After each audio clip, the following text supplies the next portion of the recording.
everyone, welcome back to my channel and welcome back to another day of Bookmas. As you can tell by the title, in today's video I'm going to be going through all of my favorite and least favorite books from each month in 2023. I feel like this is just a really fun and easy way to get some really good book recommendations. So before I start off, I must preface this by saying I was in a massive reading slump at the start of this year. So in January, February and March I literally read like 3 books all together. I didn't read any at all in February, so I'm only going to talk about my favorite books from January and March because I didn't even have least favorite. So the only book I read in January, and also my favorite book obviously, is The Deal by Elle Kennedy. This is the first book in the Off-Campus series, and I honestly haven't even continued the series since reading this book because I did try to read The Mistake, which is the second book in the series, and it was just really boring. I couldn't get myself through it and I actually ended up DNFing it like halfway through, and I think that's what I was reading in February before I DNF'd it. But this one is the fake dating trope, which is one of my favorite book tropes. I think it is so amazing and it was done so well in this book, and I honestly just enjoyed this a lot more than I thought I would. My favorite book that I read in March, and that was Tomorrow and Tomorrow and Tomorrow by Gabrielle Zevin. This is actually a literary fiction and I was not expecting to enjoy this as much as I did because I was kind of scared with the concept of this book. It follows 2 childhood best friends who both love gaming and they play video games together, and then something happens that breaks their friendship apart, and I think it was like 10 years later they meet again in a train station and they decide to take a massive leap of faith and design a video game together, and that's what we're following the whole book. Now I don't play video games or anything like that, so that's why I was a little bit nervous going into this, but this was a 6-star read. Like, this book was absolutely amazing. I cannot fault anything about it. I still think about Sadie and Sam and their relationship, and in my mind they are together and they are soulmates, but because this is not a romance, it's a literary fiction, it's very different from that and you can't really expect much of a relationship between them. But their friendship was just one of the most important aspects of this book, and that's the part that I loved the most. Then we're going on to April. So my least favorite book in April was Never Never by Colleen Hoover and Taryn Fisher. I feel like I've said this so many times on my TikTok, but this book had such a cool concept, but it just wasn't executed properly. The concept of this book is that these 2 people wake up every day having no idea who they even are. They have no idea about their past, their friends or anything, and they kind of have to act like they know what's going on during the day. And then they both realize that they're both going through the same thing and they have to try to figure out why it's happening. And as I said, that concept sounds really cool and it is really cool, but this book felt so rushed. It could have been done so much better than it was. I think I only gave this 3 stars because I was just like, what was the point?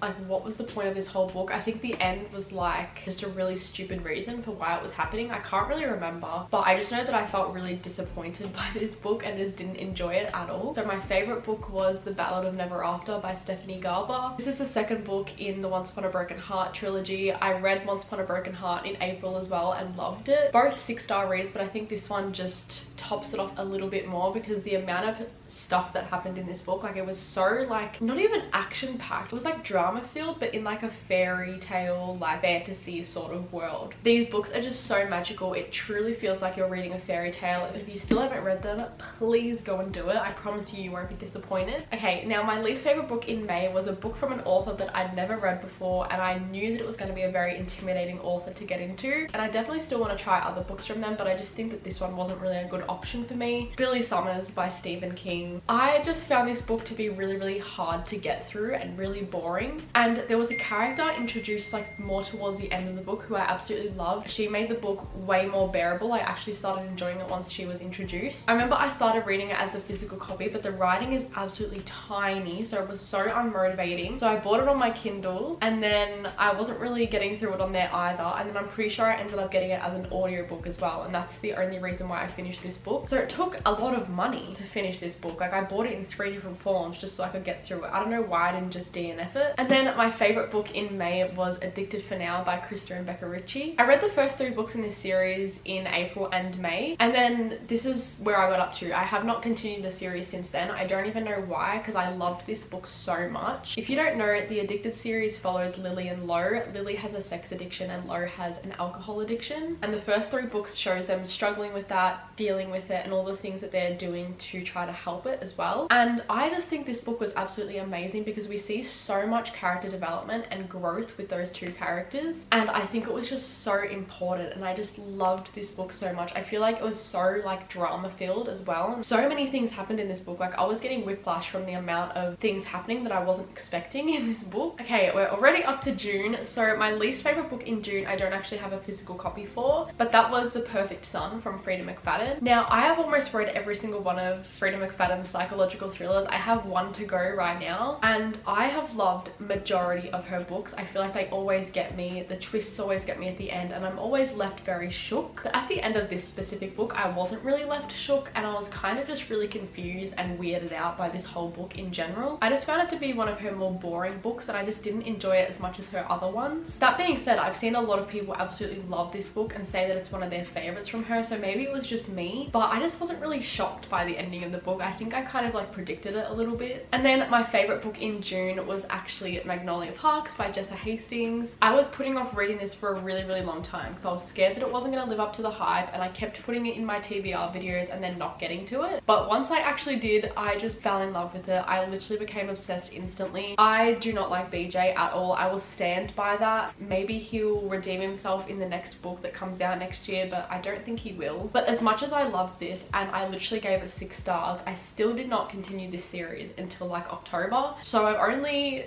like finished this series recently, and you'll see me talk about more of the books later. This book is literally Gossip Girl in a book, and I'm literally obsessed. I think about these characters every single day. Okay, now we're up to July. I didn't read as many books in July as I was the few months before that. So my least favorite book in July was A Flicker in the Dark by Stacey Willingham. I also do not have a physical copy of this. This was just a thriller that I decided to pick up on my Kindle, and honestly, when I got to the end of the month in July, I completely forgot that I read it. Like when I was reading it, it was quite enjoyable. Like there was a few things that I guessed, and there was a few scenes that were just really boring in the book, and just, you know, it didn't really capture my attention the whole time. It took me a few days to read it, whereas like a thriller that I love, I will read in one sitting. Literally forgot that I read it. I just didn't really enjoy it as much as other thrillers that I've read, and I don't know if I'll pick up a book from Stacey Willingham again, just because I didn't really like the writing style in the book. On the other hand, I have 2 favorite books that I want to talk about for July. So one of them was A Court of Mist and Fury by Sarah J Maas. I actually listened to this completely as an audiobook because the size was just really intimidating me, and honestly all of Sarah J Maas's books intimidate me, but I honestly just really enjoyed this. I gave it 4.5 stars. Like it wasn't as amazing and insane as everyone says it is, but it still was one of my favorite books of the month, and I think it's a very honorable mention. Even though I literally read this in July, I have not continued the series since. I tried to pick up A Court of Wings and Ruin last month, but I actually DNF'd it after 60 pages. I will get back to it, and I will get back into this series, but I think that next year one of my goals is to finish the ACOTAR series and go into the Throne of Glass series, and I think that that's going to be something that's really achievable for me, and I'm very excited to do that next year. I just kind of have to be in the mood for reading books like this, and going into summer in Australia is just not the vibe for reading books like this. And then the other book I loved in July was Archer's Voice by Mia Sheridan. I absolutely loved this book. I adored everything about it. I think the relationship was just so beautiful and wholesome, and I love the way that their relationship begun and like sparked up. If you've watched my end of year book tag, you'll know that this is one of my favorite book couples of the year. I just genuinely loved everything about them, and this book made me so happy but sad at the same time. Like there was some very sad moments, but then there was moments where I cried from happiness because I just wanted the best for the characters in this book. Now onto the books for August. So my least favorite book in August was If He Had Been With Me by Laura Nowlan. Honestly, if you are going to read this book and you haven't read it yet, skip the whole first chapter of the book. It's only a couple of pages, but the first chapter is the reason why I hated this book, because the first chapter literally tells you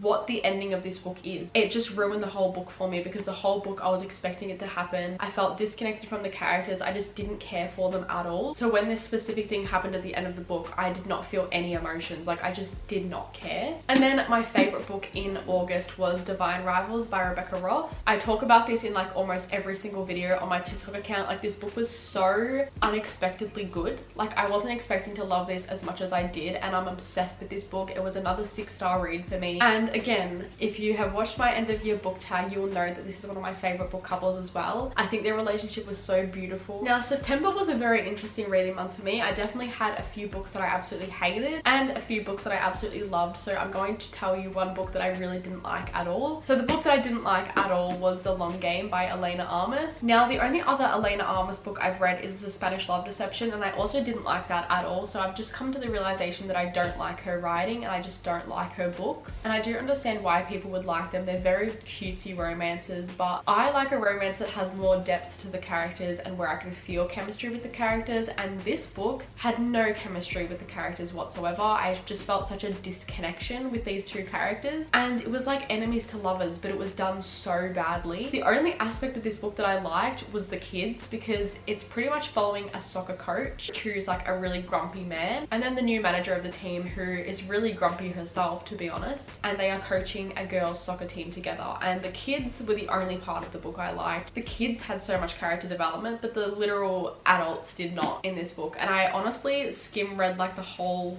second half of this book, didn't even really focus my attention on it because I really wanted to DNF it, but I was reading it for a book club, so I kind of had to finish it. And then my two favorite books in September, we have Binding 13 by Chloe Welsh. This is the first book in the Boys of Tolman series, and I was so nervous going into this. I was so intimidated by the size of this book because all of the books in this series are like 800 pages, so this is an 800-page book, and I was like, it's gonna take me so long to get through, like I'm gonna spend the whole month reading this. I was so wrong. This took me like 5 days to get through. Like I read this so quickly and I just loved every single second of it. It made me feel every single emotion possible, and this is what I mean when I say I need a romance to make me feel connected to the characters. I need depth to the characters and I need to feel different emotions in a book, and this book gave me everything I wanted and more. It's a rugby romance, but it's just so much more than that. And then the other book that I absolutely loved in September, which I actually named my top favorite book ever, is Powerless by Lauren Roberts. I honestly went into this with very low expectations because of the debut author, and I don't know why I had very low expectations because everyone was loving this book and hyping it up and saying it was the best book they've ever read. And honestly, I think that's what intimidated me, because honestly when people hype up books, they normally don't really live up to the hype. But honestly for me, this one really did. It gives the Hunger Games vibes, but they like have powers at the same time. And honestly, sometimes when I'm reading a book, I cannot imagine things vividly about what's actually happening. Like I can't imagine characters or the setting or anything like that because the book just isn't written well. But when I tell you,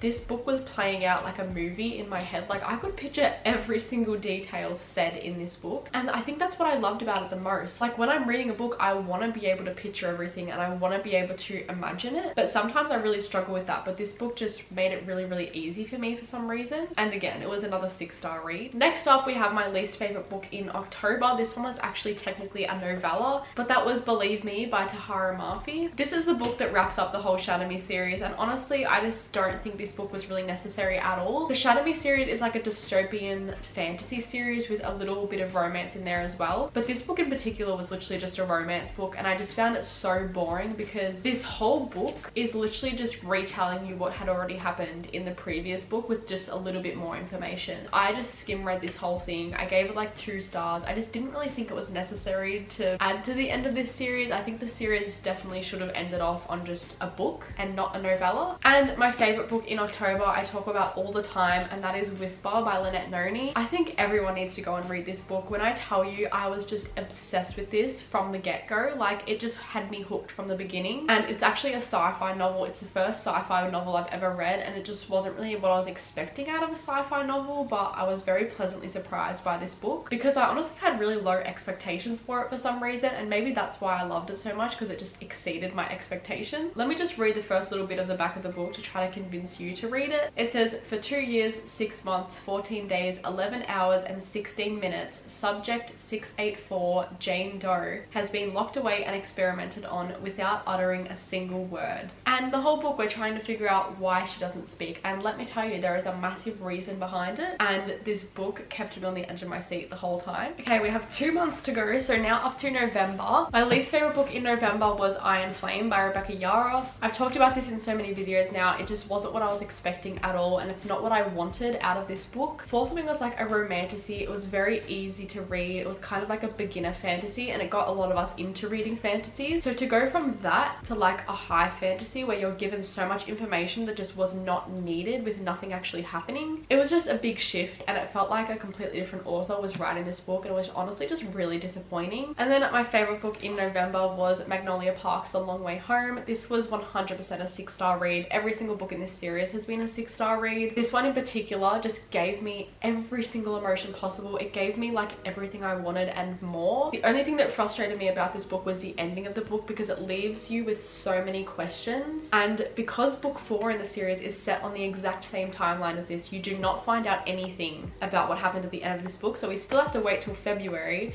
to find out where everything's gonna go from this. And the ending was just so unexpected and uncalled for, and I just wasn't expecting it at all, and it just broke my heart and made me sob. And now we're up to the last month, which is December. I've only finished 3 books so far in December, and it's literally the 21st right now, which is fine. Reading is very subjective. I always say this, and you can read as many books as you want to read in a month, but for me that's just a little bit disappointing. My least favorite book of the month was actually just a DNF for me, because I don't really have many options, and that was Never by Jessa Hastings. Obviously I love the Magnolia Park series. It's literally going to be the next book I talk about as well, but for that book in particular just left me feeling very uncomfortable. There's a lot of like controversy around that book, and if it's racist and the relationship between a child and an adult and everything, like people have very mixed opinions on it, but I just felt uncomfortable reading it personally. Did not want to finish that book at all. And then my favorite book so far has been Daisy Hates The Great Undoing, which is the 4th book in the Magnolia Parks universe. Again, I just loved this so much. Like, I love Daisy with everything. I love Daisy and Magnolia like equally, but Daisy's independence is like what I aspire to be in life, and I just love her relationship with Christian so much. Like, they go through so much together, but I love him and I love her, and I just think they're so perfect for each other, and their relationship just makes me so happy throughout this book. The only annoying thing is that we don't get any closure about what happened at the end of the 3rd book. And a very honorable mention for December is One Dark Window by Rachel Gillig. As you can tell, I'm not even 50% through this book, but I'm literally obsessed with it. I think this is going to be like one of my top favorite books of the whole year. I'm already like claiming that right now, and I'm already saying that this is one of my favorite books in December, even though I haven't finished it. I know it's going to be up there. But yeah, that concludes the end of this video. So that was all of my least favorite and favorite books of 2023. I really hope you guys enjoyed this video, and I hope you got some recommendations out of it as well. Thank you guys so much for watching, and I hope to see you in my next video.